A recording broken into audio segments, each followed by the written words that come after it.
And welcome to another Mugen masterclass. Today we are working on the letter H. I've been putting this one off for a very long time because H has several difficult Sctrls, and because of that I'm not going to record this all in one sitting. I'm going to record it in parts and I'll splice it together in the video. So if you see a cut or just a sudden change of words or whatever, it's because I had to do a lot of heavy editing, or even light editing, whatever you want to call it. So to start off, we have helper, right? Creates another instance of the player as a helper character. Now let's go over to the top, right? So helper type. This parameter is deprecated. Helper types are not supported. You could still use a helper type, but it's not recommended to. Your options were normal and player. Normal would be like an object, and player would be someone bound to the screen. So we're just gonna remove the helper type when we get to the code. Name, you have to name your helper. Helpers need a name. It's helpful for debugging, so it's good for that. Setting an ID. Helpers need an ID. It's something you could skip over, but it's recommended you have an ID, because if you need to refer back to the helper, you can use the ID to refer to that helper particularly. Position is where you want them to be appear relative to the post type. Post type here you have P1, P2, front of P1, which is forward facing, back is the back, left is the left edge of the screen, and right is the right edge of the screen. So depending on whatever this is, like normally you post type P1 and your position is like offset of P1, so like you can do, you know, front or back of P1 or above or below P1. Facing, it's which way you want to face. One will make the helper face to the right, and -1 makes the helper face to the left. State number. Your helper needs a state number because helpers are extensions of the character. So it needs its own state number and other codes that you would have in a state. Key control. If you set it to 1, you have control over the helper. The helper will accept inputs from your character. If it's set to 0, it won't accept any inputs. Own pal. If you want your helper to have its own palette, if you put own pal 0 and your character gets like burned and you're having a flame color effect on you, a pal effect, the helper is also going to be the same. The helper is also going to catch fire, and it's not going to make sense. Own pal equals 1 means it's going to have its own palette. If you catch fire, your helper is not going to catch fire. Remap pal allows you to change the palette of the helper based on whatever palettes are in your SFF. It'll work the same as remap pal for the character, except this will affect the helper. Super move time and pause move time. These two are if the enemy uses, or even the player, if uses a pause code, pause move time will allow the helper to move during the pause, and the same is for super move time. If the player or enemy is doing a super pause, the super move time allows the helper to move during that. And then you have a series of size parameters, right? I've never used any of these, honestly, with the exception of like X scale, Y scale, in case I wanted to enlarge or, you know, shrink a helper. But basically, you can kind of set the helper to act as the player in a sense. You have the scale, obviously. You have the front and back width. You have the jumping front and back width. You have the height of the helper, the projectile scale of the helper, head position, mid position, and shadow offset. Again, I don't use these things. I've never used these things for a helper. I've made player type helpers before, and I've never used that. But there are things in there to know. So, going over a helper, right? We're going to go to our taunt state, and we're going to create a helper. We're going to create him at not time. I told you we're going to remove helper type. Name is going to be Woodchan. ID. Helpers need an ID, remember? I like to match the ID and the state number together, or at least the initial state number. So let's go with, this is state 195, so let's go at 196. State number 196, position relative to the, in this case P1, I want it to spawn behind me, right? So let's go 25 pixels behind me. Facing equals 1 means that everything is facing right. Key control, do I want it to have key control? No, I don't. Do I have its own pal? Yes, I do. And move time, I always put it, if it's in effect, I'll keep it at 0. I've never really kept this up to a higher number, but for the sake of example, I'll just put it to 99, so pauses don't affect it. These sizes, if you do not include them, it will take the value from the player's sizes right here. It'll use these instead. So you don't need to use them. And that's your basic helper code right here. You could go without the facing part or the key control and open. You can remove those technically, but I like to have them so I know what I have control over. Now I'm gonna make a helper state. I'm gonna copy this state def and name it taunt helper, right? Let's go to the animation file. Look for Woodchan. There's Woodchan. Animation 191. Okay, 191. Good. And now, since I have a helper, if I have the helper go to another state, I would use a change state.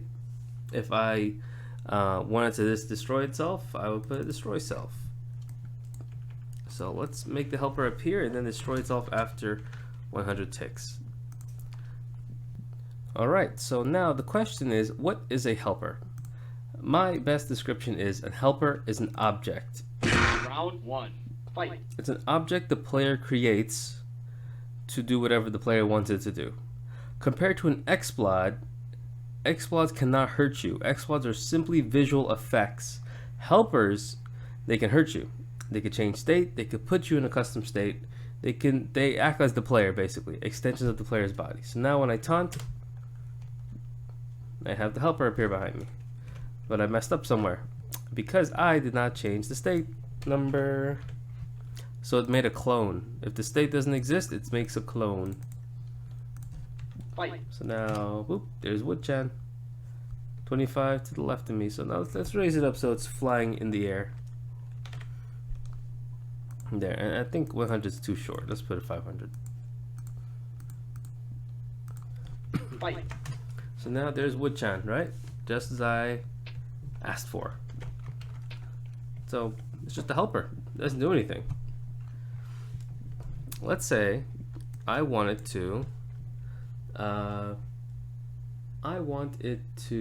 change state to a broken version of itself. Time equals 200, right? Value is going to be 197. I like to keep things in order. I'm going to copy the state and paste it again.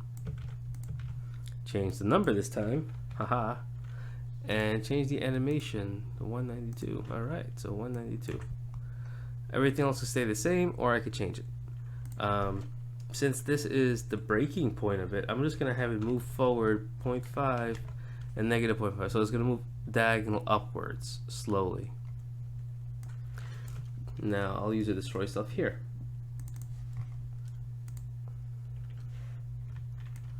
This would be not anim time. This means when the animation 192 has finished playing, it's going to destroy itself. It's going to kill itself. So I'm going to create the helper.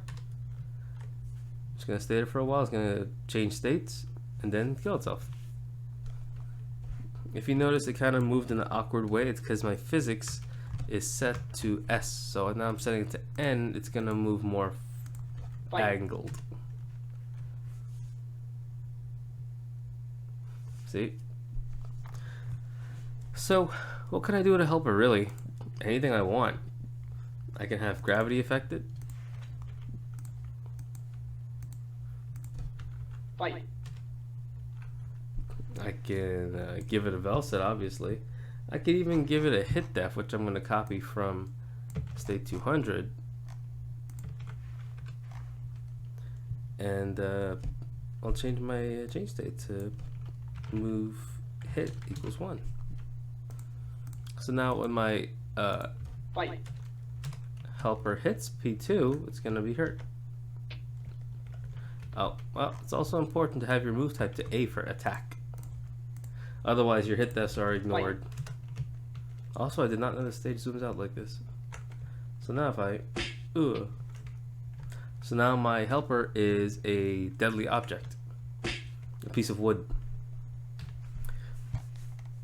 And that's pretty much it for a helper. It's pretty much as the description says, it's like a copy of the character. You can have it do whatever you want it to do, but the thing about helpers is they do not have all the information you have. If someone hits your helper, it will go to your state. The helper will become a clone of the parent or the root, and it'll be a hittable object that you just can't control. And if you do have control with the key control part, then it'll move around. You'll have a literal clone on the screen, and that's not something you want normally. Next is HitAdd. Adds to the current combo counter. So now, okay, this helper hits once, right? Single hit. Let's go to HitAdd. Move hit is going to be the trigger. Equals 1. I want this single hit move to count as 25 hits. So by adding HitAdd, it'll count as 26 hits actually. Because the HitDef hit and then the additional 25 from the HitAdd code. So you can use a HitAdd like this if you want to add hits onto the counter separately, or you can add it here as a, I think, hit count in the HitDef. I'll get to it eventually. Now let's say I'm on standing strong kick, right? I could put a HitAdd code. It's gonna trigger is gonna be 1 and the value is gonna be 1. So every tick I'm in the standing strong kick is gonna add a hit to the combo.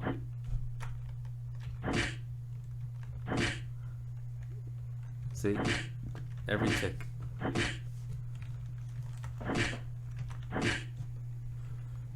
And that's how HitAdd works.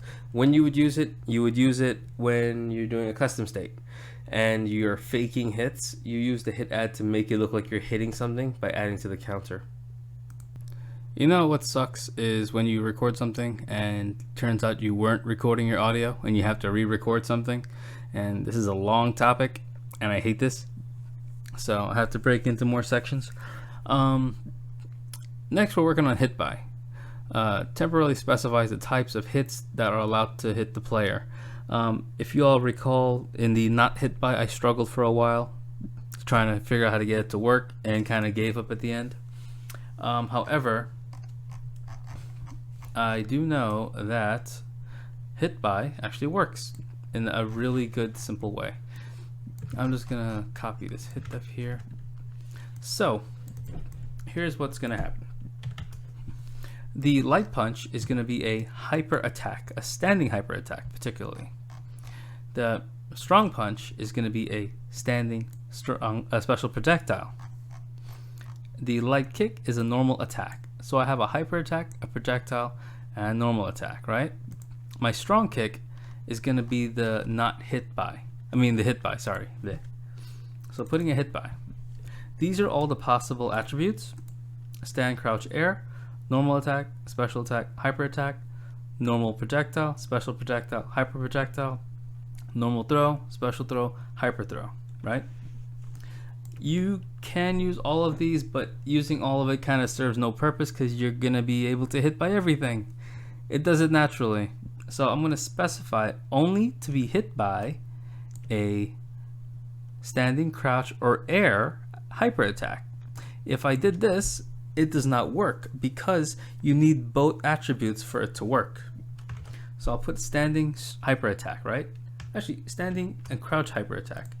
My trigger, I like to use a constant trigger. You can use a time or you can use the animation element trigger and it works fine. And then you specify your time. Because I'm using 1 as a trigger, I'll use 1 as a time. So I think my crouching, yeah, actually here, this is even better. This will be a normal attack, and this will be a hyper attack. There. So the crouching also counts as a hyper attack. The second hit does. Fight.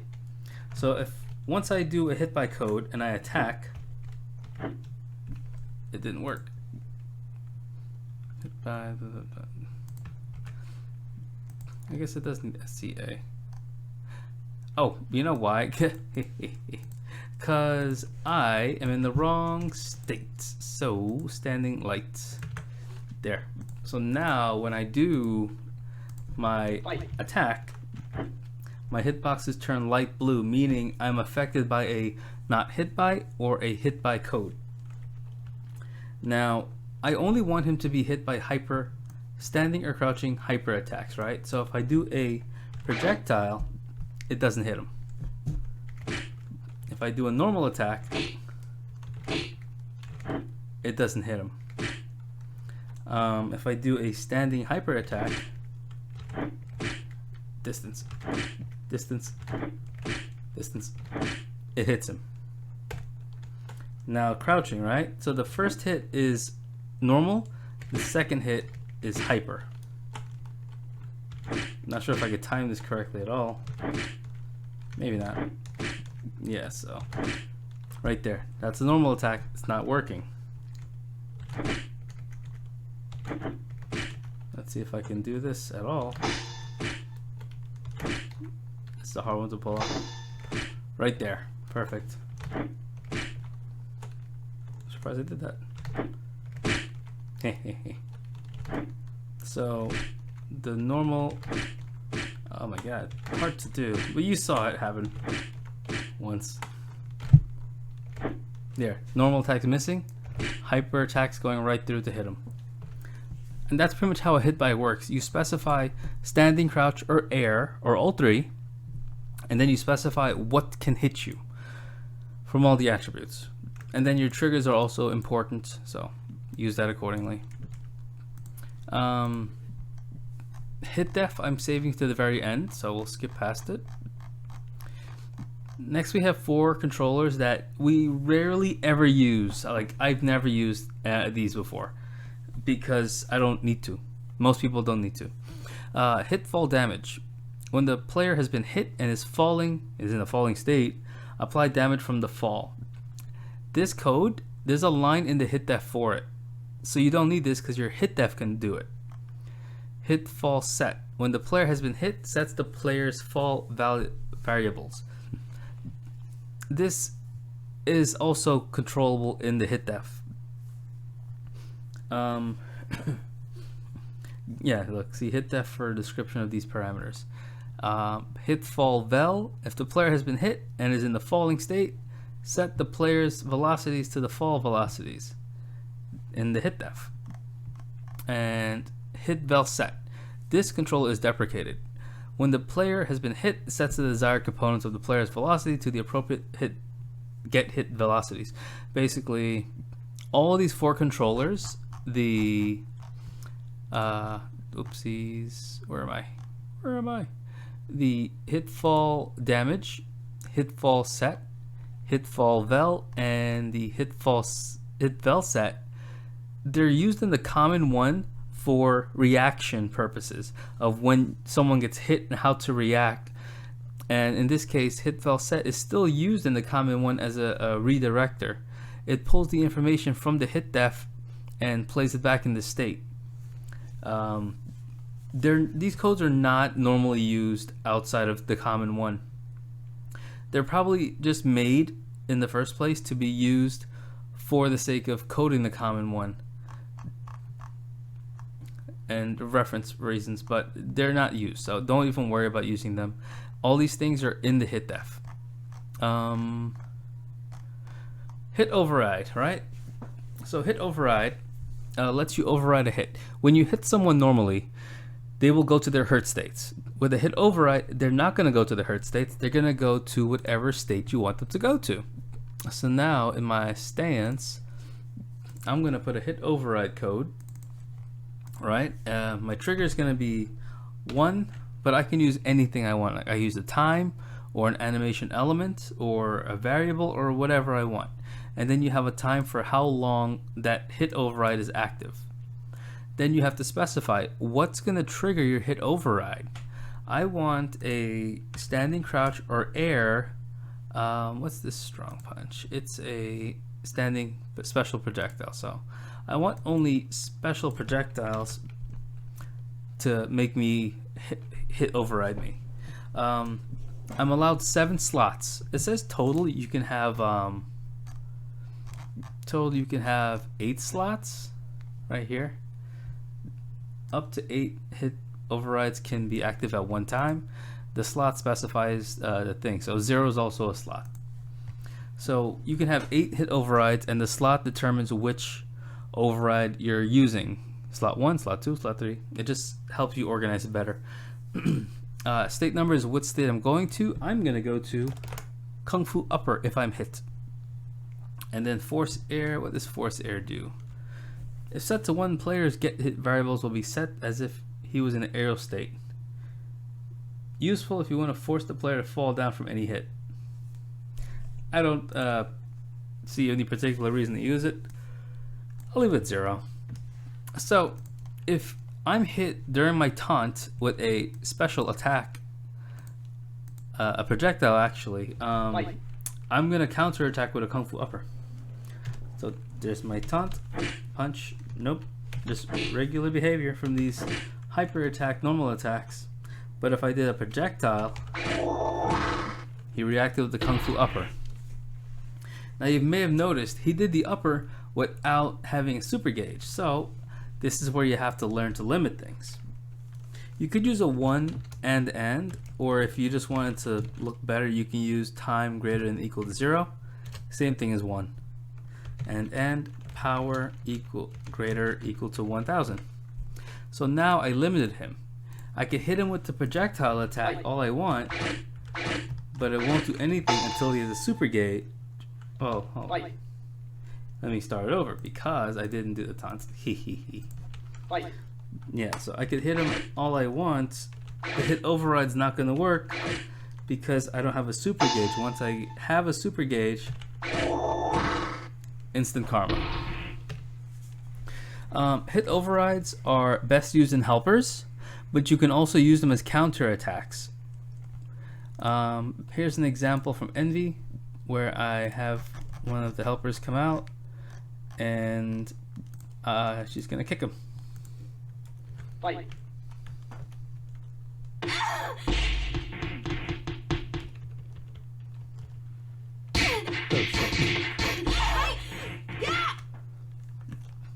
And I missed. As you can see, the helper, this one, got hit by the other helper. So the hit override, instead of making a clone, it just sent him to his hurt state that I made. And yeah, that's what a hit override does. It lets you have cool things like this. And finally, the longest one to do is HitDef. HitDef has a lot of parameters, right? And some I could eliminate to make it easier to explain it. So I have removed the HitDef from standing light punch, and I'm going to add the HitDef from the side. This is what we have, all of this. So let's start chipping away at it. Fall event shake, right? Environment shake. This is the environment shake of when the player hits the ground from a fall. So it follows the same parameters as the environment shake code, except it's on the HitDef now. Same values and stuff you'd put for frequency, amplitude, and phase.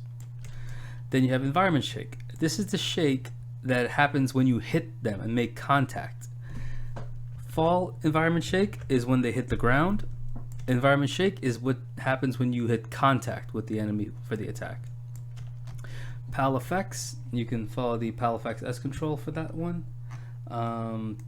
Follows the same formula, just not as many parts to it. But this will let you turn someone on fire when you hit them, for instance, or make them glow a color, purple, blue, whatever. You have get power and give power. This works like a power add in a sense. Get power 0, the first 0 is how much you gain from hitting them, The second 0 is how much you gain from them guarding. Give power is the same, how much you want to give them for hitting them, and versus how much you want to give them for guarding the attack. Num hits. This is the number of hits this HitDef will do. Default is 1. If I set this to 20, this single hit move is gonna count as 20, but it's not an official 20. It just displays as 20. So it's like a visual thing. This is a boolean, a true false, right? Can fall kill him? Yes, fall can kill you. Or put 0 for no, fall cannot kill you. Can you die from guard damage? Yes, you can.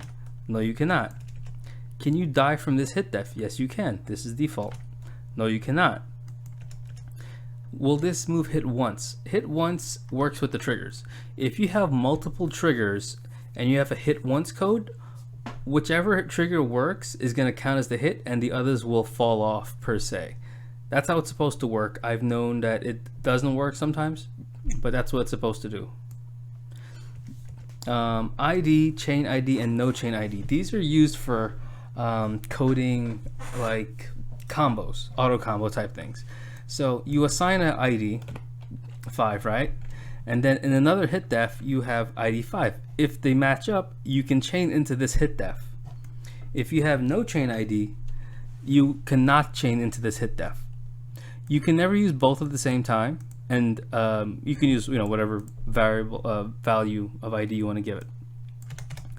Down bounce, down hit time, down velocity. When the enemy's on the ground, after you trip them, I can actually show you this one. Or not. Let me put a trigger for this there.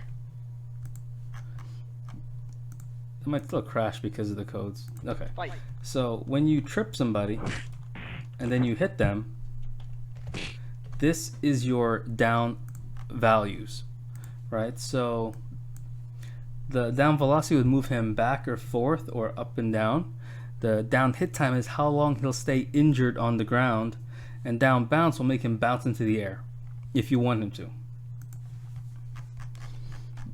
Okay. Airfall equals 0. If airfall is equal to 1, if the enemy is in the air, they are going to fall. They're going to enter a fall state. If they're standing, they are not going to enter a fall state. So here, let me show you. By the way, you cannot use fall and airfall altogether. You have to use one or the other. So this is airfall 1, right? And this is the light punch. So standing. That's the something I was messing with. Actually, no, that's not something I was messing with. That's something that's in there. Let me show this a red hitbox. Yeah, this is a red hitbox. Okay. So if he's standing, I can hit him, right? He stays still. If he's jumping, he's falling. That's airfall equals 1. So I'm going to remove that. Fall damage. This is how much damage the enemy takes from falling to the ground, right? Let's do 100, and let's put fall equals 1.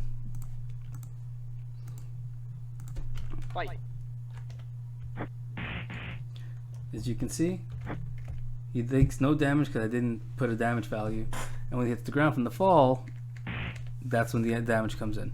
So the other parts of the code, HitFallDamage, this controller that it's not normally used, this is where you set the HitFallDamage right here. Recovery time. Recovery is if you want them to be able to recover from the fall. Recover time is like a short window of when they can recover. And then you have the Y velocity, which is like I believe it's the speed of them going positive. It's like a bounce from hitting the ground. So they hit the ground 0, and then the Y velocity sends them back up to fall back down again. And then X velocity, same thing. They can hit the ground, but the X and Y will move them left or right. Fall if you want the enemy to fall, 0 if you do not want them to fall. Force stand. What force stand does is if the enemy is crouching it will make them stand up. To illustrate, Fight.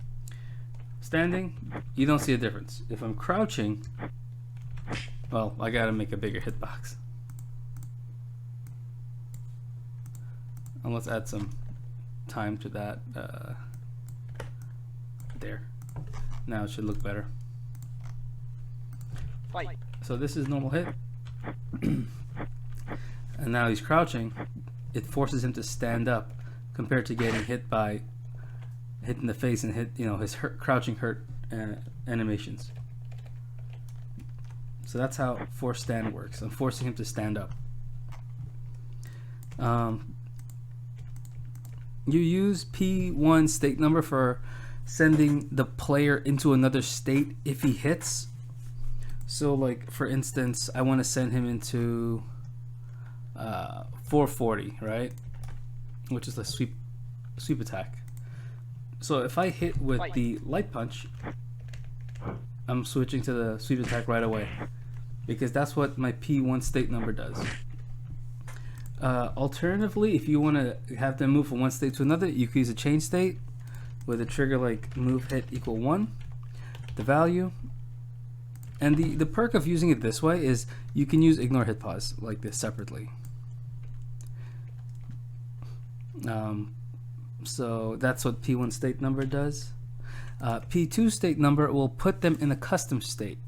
I remember I have a custom state 241, so if I put them in a custom state, my light punch will put them in state 241 in my states. Fight. And the debug turns yellow when they're in a custom state. So P2 state note is to put them into a custom state. P1 state note is to put you into a different state. Usually something like a grab would be used for this. And then we have P2 get P1 state. Setting this to, I think, let me see. What does it say here? It says, okay. So if you set it to 1, this P2 state number will work. If you set it to 0, this will not work. So I don't know a reason or a scenario where you would not want it to work. Maybe like if the enemy's in the air and you're on the ground, so your grab cannot grab them out the air. But honestly, I've never used this line ever, so I don't know when you would use it. But that's what it does. It prevents you or enables you to use a custom state on P2. P2 facing. When you hit the enemy player, you can have them face the opposite direction or face towards you. So I should have him face towards me. Yeah, he's still facing to me. And if I put -1, he should turn the opposite direction. And it's not just a instant flip, like he's actually turned the opposite direction because he has to turn back. So that's what the P2 facing does. It's either a 1 for facing right or facing forward, or -1 to face away. P1 get P2 facing. What does this do again? Okay. So basically this will make it so your player you will face in P2 direction when you hit them. So I think it works the same as facing. Like if I put -1, I should turn around and not face them. No, my idea is wrong. So that's a no-go. Yeah, I've never used this. I don't know what you use it for. P1 facing, same thing as P2 facing. If I hit him with a -1 here, I should turn around after the hit pause. Yeah, see? I turned around. Compared to him turning around. I never used that much either. Sprite priority used to be the old code. The new code is P1 sprite priority and P2 sprite priority. So even though you state a sprite priority here in the state def, you can also have it here, so when you hit and make contact, it'll change your sprite priority. Either you're in front of them or they're in front of you. Snap is a code that's not recommended to use because it'll snap the enemy to a position. So it's X and Y. I'm going to snap him to position 150. The thing is, it's relative to the screen.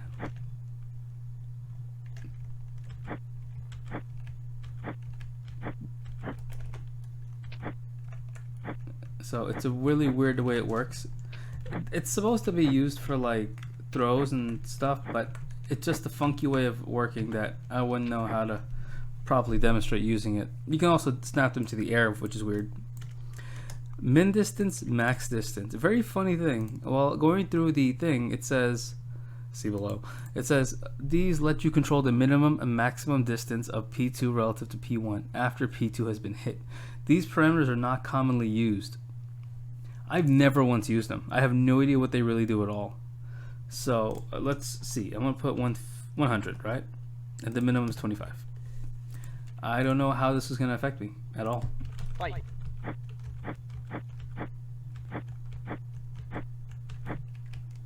Yeah, I don't see a difference or anything. So I don't even know what they do. Air juggle. So aside from having juggle points here, air juggle is additional juggle points for like an air attack, right? So regular juggle is ground attacks. Air juggle is your aerial juggle points, which counts as the same thing. It's just taken away differently. Okay. Next we have air guard time. This is the amount of time after you block something in the air that they can regain control of the character. So if you both jump in the air and you hit each other, I don't know if I can do this with my hand. Maybe. Let's see. Yeah, so as you can see, like maybe not. This is me being hit, so my air control time is 0. So no matter, I pretty much get control back right away after the block. So this lets your enemy fight back. And you can set a time on how long until they get control again. Never use this. I just never had. Corner push Vel off, right? So let's see. I gotta put some values here and there just to make it work right. So I'm just putting a bunch of 10s all over the place. So this is my normal attack, right? Oops, I put a negative number. Okay. So this is a regular attack. You know, I knock him back. That's how it's supposed to work. In the corner, if I hit him, I fly back, right? Because these corners, so I'm flying back from it. What these codes do here, the ground corner push, air down guard, and air guard corner push, I could set how much I want to move back for those hits. So now I set it all to 0. I'm not going to move back at all. There's nothing sending me back from this attack because I disabled it pretty much. So I could put the ground corner push will be negative 20, right? So this way, if I hit him all not near the edge, he'll go back. If he is near the edge, I'll go back pretty far. And the reason it stops like that is because I have stand physics, right? Now let me just put this to no physics and watch how far back I fly when I do this. Oh, still the same. It's because he goes back to stand state, and stand state has its own physics. Anyways, that's what the corner push codes do. Air guard velocity. This is, well, yeah. Air guard velocity is basically what velocity the enemy player should have for guarding the move. If I put a negative 10 in the Y value, once the enemy blocks an air attack, they're going to bounce into the air. Oh. Actually, there, see? It's a very weird thing. I've never used this code either, but it's kind of fun. Air velocity, same thing as the guard, except this is if I hit them while they're in the air, how are they going to react to it? Are they going to go up? Are they going to go forward, back, down? This is it. If you want to knock them to the ground really hard, 20 is your number, right? And that's going to send them flying to the ground really fast.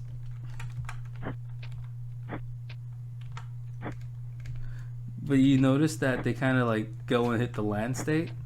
What happens is you need to put a fall equals 1 to make this work, or a air fall equals 1. Fight. Not both. See? Alright, so that's how that works. Guard velocity, how much you want to move them back when you hit them. Want them to move back when you hit them, sorry. Ground velocity is how much you want to send them flying back when you hit them. YXL will control their velocity of up and down. Positive numbers send them down, negative numbers send them up. Ideally, you use this if you want to like have a slow fall attack. So let's try negative. Let's try -5.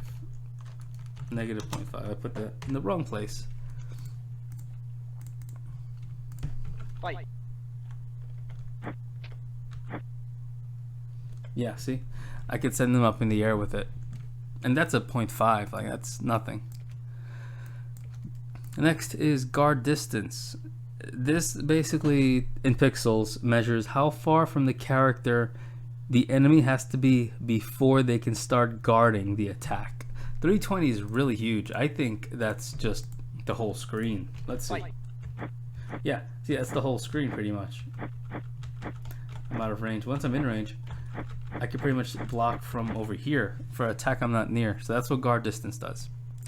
Guard control time, how long until they can gain control after guarding. Air hit time, it works like a stun. After you hit them in the air, how long are they stunned before they enter the recovery animation?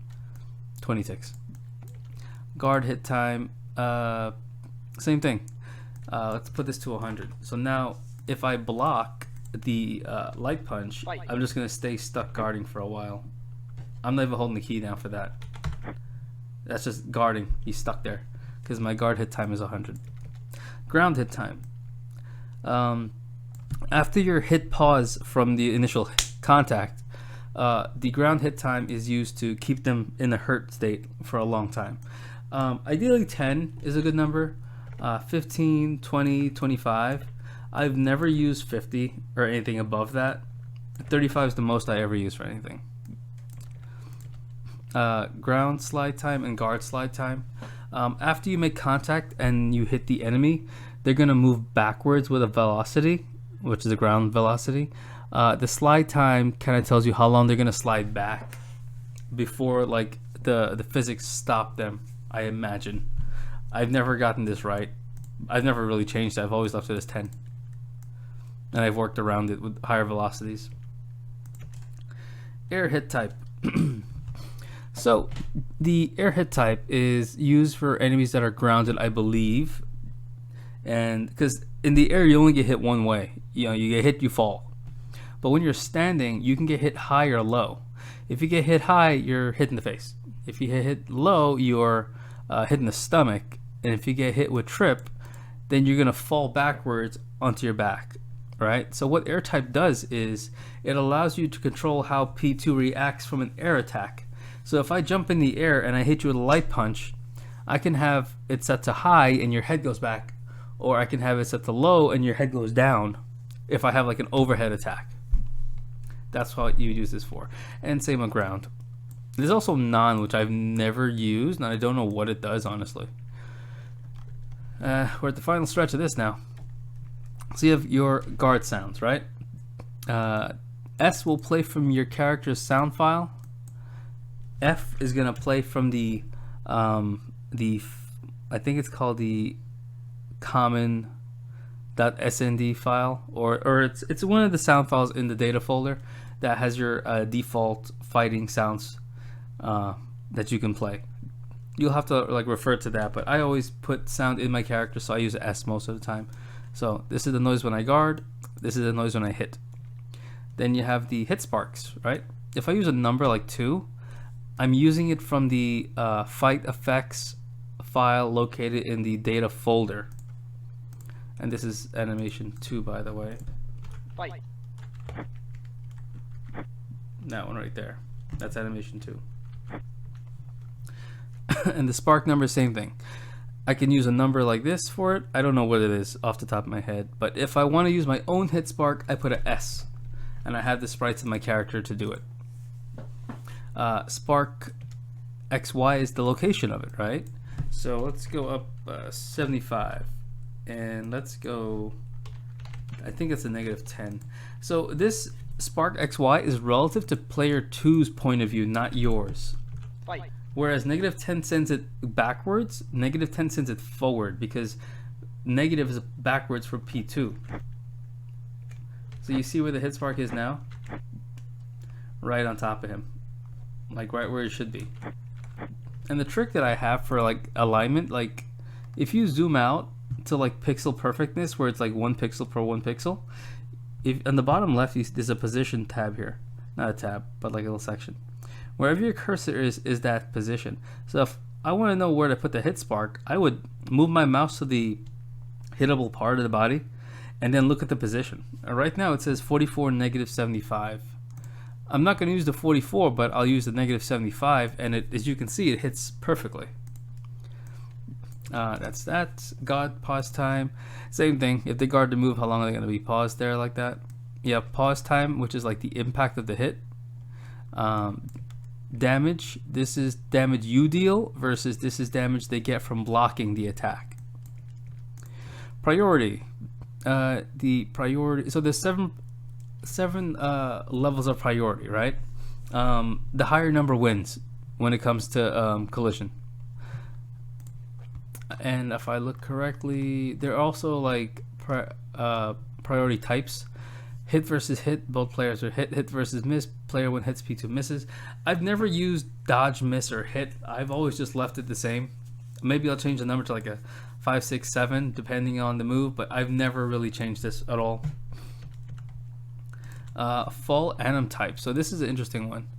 Fall anim type. Similar to anim type parameter, this anim type is set to set P2 to if P2 is hit while falling. Defaults to up if air type is up, back otherwise. So you have an option of back or up, but you never really have to use fall anim type. It's defaulted to back and it works for everything. I've used it like this. I've never used that line of code actually, so I never use it and it always works fine. Air anim type. If I wanted to be a light, medium, or a hard air attack, because there's only like one set of hurt animations for the air, I've never noticed a difference in it, but I always keep the anim type and air anim type the same if I do use them. Anim type, there's various ones. There's light, medium, hard. Let me show you how it look in the thing. So this is hit with a light attack, hit with a medium attack, hit with a hard attack. You notice the head goes back further and further and further, right? If you get hit by back, it's like basically hitting them from behind the head, and they're gonna play one of these animations like this because he's hit behind the head, so he's falling forward. Then you have up, which is if you're hit like under the chin and you're flying up into the air. This is it. This is up, and up will play into this one. Down. Diagonal up. Diagonal up is kind of exclusive to King of Fighters characters, but throughout the years there's been many more fighters that include a diagonal up hurt animation. It's basically the character falling diagonally upwards and then spinning, the whole body spinning out, and then they flip over and they land in their face. If you don't have those sprites, I wouldn't even bother coding it, but if you use dag up and you don't have a dag up animation, I believe it'll just play like you're hitting a regular medium or a hard attack. Effect team, this is a fun one. Effect team lets you do things to your team. E is for enemy, which means your hit def will only affect your enemy team. F is for friendly, meaning your hit def will hit your allies in a 2-on-2 match. And B for both, your hit def will hit everybody, friend or foe, it doesn't matter. Years ago there was a brawly by Flower Girl, and it had a barrier that would just stop everyone in their tracks. It would just send people flying all over the map, and it was great. Guard flag, right? So there's 3 things to guard flag. Well, 4 or 5.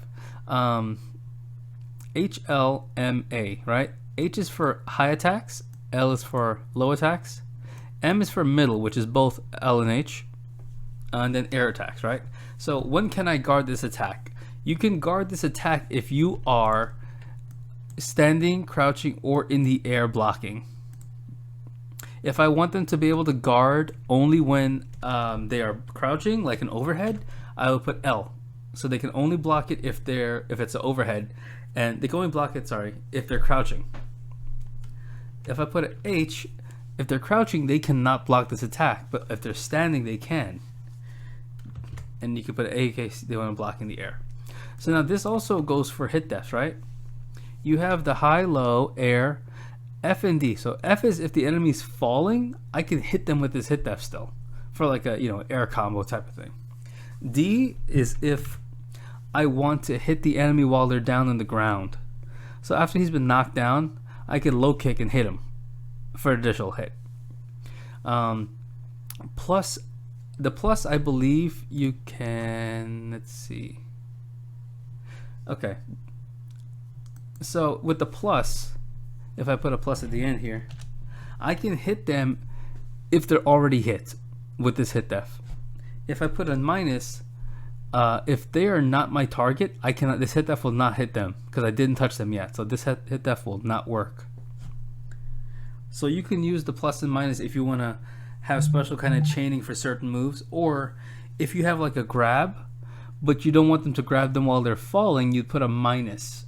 So this way, if they're standing, you can grab them, but if you knock them down and they're falling, your grab will not work. I've been doing this wrong for years. Attributes. I've mentioned this several times in various parts. You have 2 attributes. You have the type for the player, which is standing, crouch, and air. And then you have the attack type. Normal attack, special attack, hyper attack, normal projectile, special projectile, hyper projectile, normal throw, special throw, hyper throw. You can only specify one of each. You can't use both. Your attack cannot be a normal attack and a normal projectile at the same time. It's one or the other. And you can't be slouching, standing, crouch at the same time. I mean, you could put it there, but it won't work a proper way against certain things. And then your trigger. Anim, time, whatever you want to use. And that's it for the HitDef. I'm going to show you a few examples of good things on HitDef, right? So this is the crouching strong kick, right? So the crouching strong kick can hit you if you're standing low and high, if you're in the air, if you're falling, and if you're down, right? The only way to block it is if you are crouching. Fight. So if I were to wrong attack, I can't time this. He was falling into it. He's standing into it. If I try to block, he can't block it. But if I'm crouch blocking, I can't press these 3 keys at the same time. He's crouch blocking. So that's how those work in Showcase. Now, this hit is nice, right? But it doesn't have much impact, right? So let's add some impact to it. I'm gonna just add the HitDef code here and take out the things I don't need. I just needed to have the environment shake code, right? So remove all this extra crap. Environment shake. Frequency, I'm just putting numbers off the top of my head. I don't remember the proper thing for this. I think this is 90. This is like -4. And this will be 60. Anyways. And how long should it shake for? I like to put the shake time the same as the pause time. Fight. So when I do it, you see the whole screen shakes. It adds impact that way. Like standing light kick, standing strong kick. Let me add that to it, and it'll just make it look more impactful. Of course, you have to play with the values to get the look you want, but that's just a good way of visual look of your hits to make it look really nice. And I think that wraps up this video. It took me several days to record this, and I had to retake one because the mic wasn't working. But I had to do this video first before I go into the P section, which contains pal effects, easy. Parent, var set, var add, pause, player push, play sound, position add, position reach. All of these are fine and dandy, but this last one, projectile. This, it's a whole doozy on its own, and as few things as this is, it's actually a lot. The other half of it is using the HitDefs. So it's additional things on top of a HitDef to make it work. So thank you for watching.